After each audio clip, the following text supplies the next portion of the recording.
Namaste. Welcome back, beautiful souls. If you're new, a very warm welcome to you, and also a special welcome to Irma Ladouce. Thank you for joining this channel and supporting my work as a healer, tarot reader. I really appreciate you, and I had a really good smile when I saw your channel name. One of my daughters did one of her, I think it was one of the last competitive solos she did to I can't even think the name of the musical to Irma Ladouce. So, or maybe it was in a show, I don't remember. Anyway, I smiled when I saw your name. So welcome to all of you, and back to Top Tarot Minors. Today is about the Queen of Cups, and I don't have nearly as many cards on the table today, so this might be a quick one, but I want to take time to reflect on this really powerful card. Hi, Heather. Welcome. I'm going to read to you from one of Mr. Hagelin's poems. Woman of Cups is in love with life. Emotions flow through her being easily.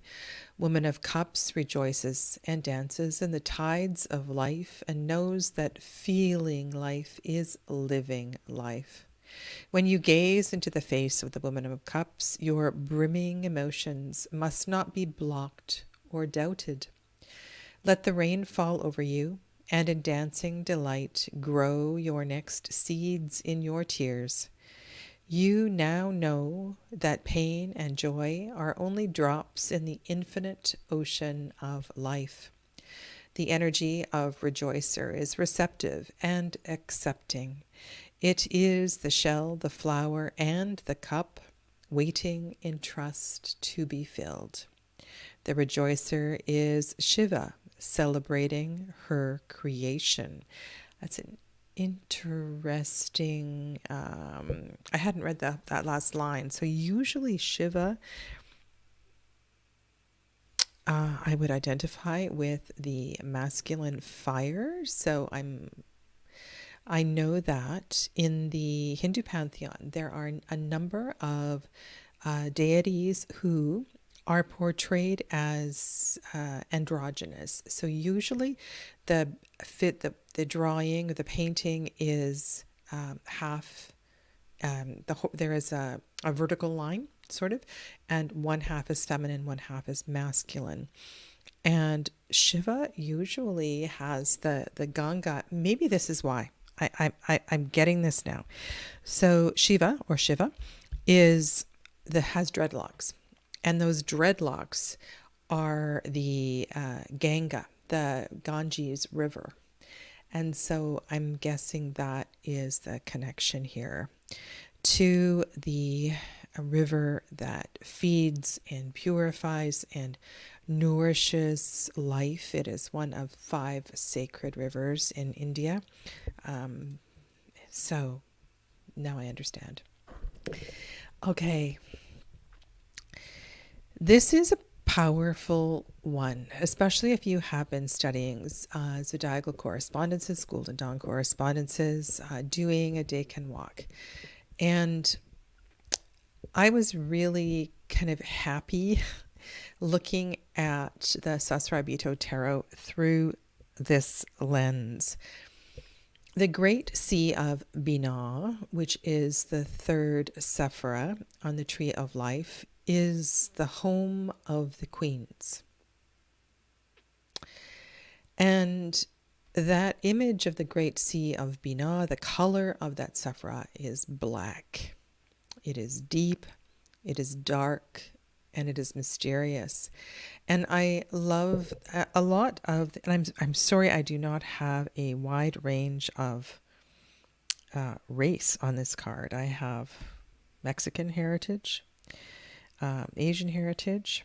So there's not a lot that is represented here, and I apologize. It's probably all cisgender except for Frida Kahlo. Well, even she, anyway, I want to apologize because it's really important when we're looking at court cards that we understand And it's hard to understand when we're looking at all these cards of primarily white women, that the energy of the quartz is an energy that flows through each and every one of us, regardless of our gender identification, our age. It's a quality, and this connection to the waters and to the lunar energy and the great sea of Binah is one that is comfortable with the feelings and mystery and the darkness. And this can come in many, many forms. And so one of the questions when this card arises would be to ask yourself, what is my comfort level with exploring the depths of the ocean? And sometimes that's going to be a puddle. It will be, maybe it's a cocktail, but often it is deep, and there can be a little bit of trepidation as well too with this queen, because she is very comfortable in this element. This is water of water. So I would say of all of the queens, she is the one that will take us the deepest and hold the greatest space for our emotional experience. Now, there are two queens who have all of the queens elementally, their dignity is water. So there is a quality of listening and lunar energy with all of the queens, but this one is water of water. So she has a very special skill and a role in the tarot. The other queen that seems to have a direct line to the mysteries, to our spirit energy, is the Queen of Swords. It comes in a slightly different way. But what I wanted to say here was, I want to explore what's the idea with intuition and this queen, because intuition we often think of clear mind, third eye chakra, that sort of thing. And I think it comes through this quality of listening and being open, and very few, and there's no filter around the emotional body.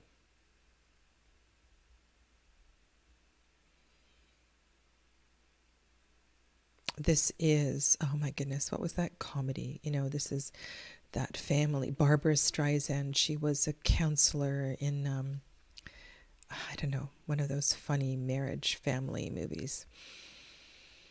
Yeah. So this is very, very open, and this is the kind of dinner table where you would sit down and you would be asked, how are you feeling? And you would be expected to have some, you wouldn't get away with just saying fine, or good, I'm good. You would have, from childhood, have experience in expressing feelings and exploring feelings and being comfortable in feelings. Now, I love this idea of listener, and one of the reasons I chose Tarot of Echoes was the shell and listening to the shell. And you will find that there are a number of tarot decks out there. One is the Future Ancestor Tarot. Another one I used to have it, had pink edges. It was quite a spiritual deck. There are a few decks out there where the queens have been renamed as listeners, and I think that's a beautiful title for the queen. So this is the very best listener. This is the listener of listeners. And in the Tarot of Echoes, she's listening to the ocean. She's listening to her home. She's listening to the great sea of Binah. She's connecting and communicating with the great mother, the divine mother, with the spirit energy, with the darkness, right? And so she is, the energy of flow is really moving energy. I have been doing a deep dive with Tarot Avatara. This is a Frida Kahlo deck. And there's a few things I'm seeing in this card. We haven't explored the quartz yet in this deck.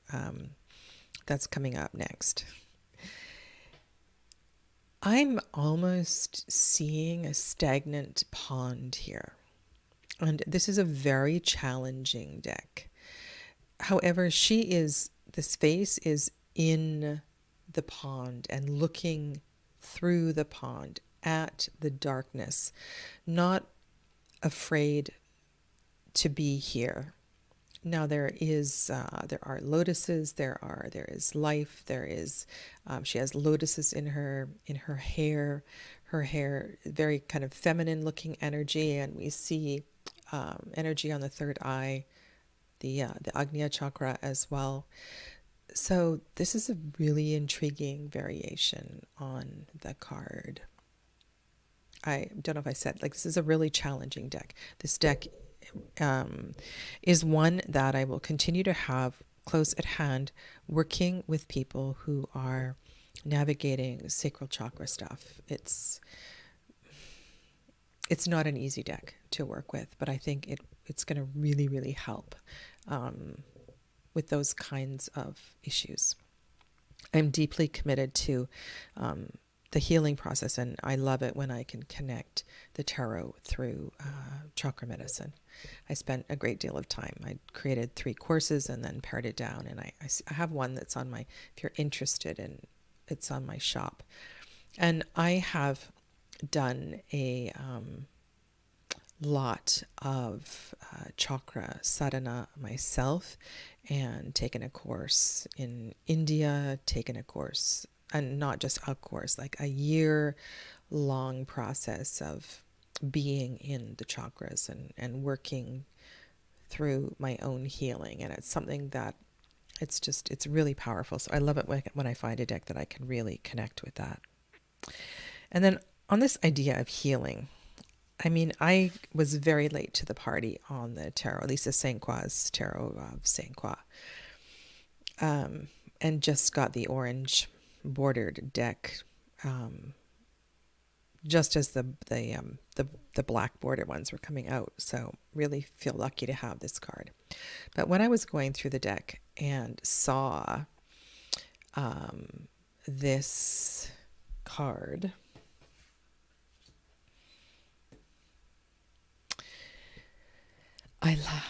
I laughed so hard. So I have a photo of me. I should have put it up on the screen, but I didn't. 2018, I was in Hana in Maui, on Maui. And I was with a bunch of Reiki masters, and we were in a really intensive training. And in the afternoons, we would go for a hike and a swim.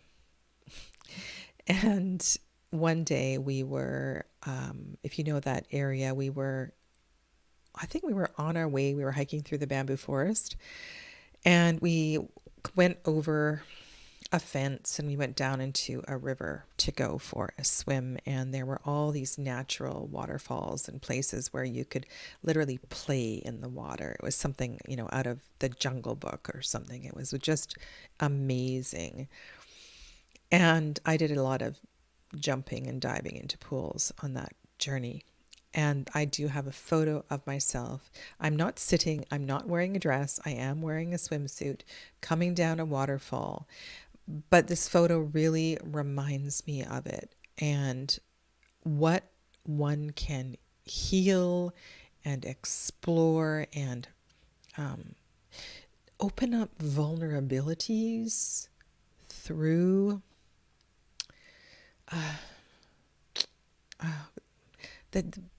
being open to heal.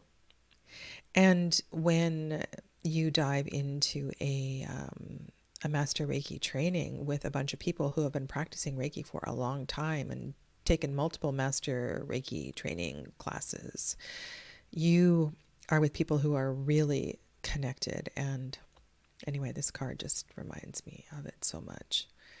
Makes me was a very fond memory. Now, this card that Heather is mentioning here, This is the Osho Zen Tarot. And I think everything I've been saying here just perfectly connects with this card. You see the image, a female image. You see the breasts in the background, the chakras. Maybe you see it as a caduceus, the flow of energy, the blue lotus rising up. And funny, I'm just thinking about this card and blue lotus, and I'm wondering, because the blue lotus, I think of Vishuddhi chakra, the throat. So I'm just going, wow. Okay, so yes, this is a blue card. Yes, this is a water suit, but this is deeper than that. The sacral chakra, the second chakra, which is usually the color orange, six-petaled lotus, is lunar. And often you'll see on the mandala for that chakra a crescent moon in a cup shape, and there'll be a lotus, a silver lotus on each of the tips of the moon that is in this direction. So it's like you have a uterus and the two ovaries. Well, the healing work of the sacral chakra is directly connected to the throat. And the moon is also reflected in the mandala for the throat chakra. So we have this lunar connection there as well too, and the color blue. And I'm going, oh wow, this is so cool. And then there's this secondary title of listener for this card. So it's all very beautiful. Yeah, wonderful. And then the other card. Hi Eric, welcome. The other card that's in the background over here, the Reine de Coupe, is from Le Tarot aux Amours Étranges, Tarot of the Strange Branches, or Tarot of the Strange Antlers. And this is a fantastic water card. So Eric, I'm open to answering questions about tarot. I wasn't planning on doing readings today, but let me know what your request involves. Okay. So this particular deck, it's dark. It's very dark, like the coloration of the dark. It's very, very watery. And I think this is another deck, if you're working with a water element, that is so fantastic. The court cards in this deck are a little bit different, named different, and there is no king. The king is the goddess of the suit. This queen here, however, is immersed in the great sea of Binah, in the darkness of the water, connected deeply to her intuition. And I don't know, it's just kind of a mesmerizing card. All that beautiful, beautiful energy. Yeah. So I don't have a lot of cards on the table today. So if I'm going to pick my top 5, I'm just going to take away one. And I think I'm going to take away my pretty memory. And that leaves me with 5. So I'll just wait to see what's going on here. And you know what? I'm happy to do a couple of quick readings. That's fine. David, I will answer your